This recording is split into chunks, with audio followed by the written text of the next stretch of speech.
ನಮಸ್ಕಾರ ರೀ. ಉಪ್ಪಿಟ್ಟು ಉಪ್ಪಿಟ್ಟು ಸಂಬಂಧ ಸಾಕಾಗ್ಬಿಟ್ಟದ ನಮ್ಗೆ. ಯಾಕಂದ್ರೆ ವಾರದ 4ರಿಂದ 5 ದಿವಸ ರೀ ನಾಷ್ಟ ಏನು ಮಾಡ್ಲಿ ಅಂತ ಕೇಳ್ತಾರ. ಉಪ್ಪಿಟ್ಟು ತಿಂದು ತಿಂದು ಜೀವನ ಏನಾಗ್ತದೆ, ಆ ಕ್ವಾಡಿ ಸಿಮೆಂಟ್ ಹಚ್ಚಿರ್ತಾರಲ್ಲ ಆ ನಮ್ಮನೆ ಆಗೈತೆ ಜೀವನ.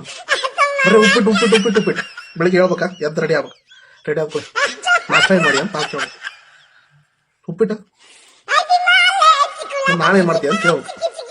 ಏನು ರವಾ ಆಟ ಐತಿ ಅದನ್ನ ಉಪ್ಪಿಟ್ಟು ಮಾಡ್ತೇನೆ ರೀ. ಹಿಂಗಾಗಿ ಉಪ್ಪಿಟ್ಟು ರವಾನ ತರಬಾರ್ದು ಅನ್ಸ್ಬಿಟ್ಟೈತಿ.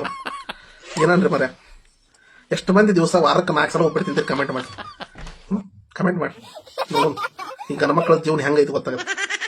ಇನ್ನು ನನಗೆ ಅಡ್ಡ ತ್ರಾಸ ಐತೋ ನಿಮಗೂ ತ್ರಾಸ ಐತೋ ಗೊತ್ತಾಗುತ್ತೆ. ಇಷ್ಟು ವಿಡಿಯೋ ನೋಡ್ತೀರಿ, ಅಟ ಸಬ್ಸ್ಕ್ರೈಬ್ ಮಾಡಿರಲ್ಲ, ಫಾಲೋನು ಮಾಡಿ, 1 ಗಂಟೆ ಹೊಡ್ರಿ. ಏನು ನಮಸ್ಕಾರ.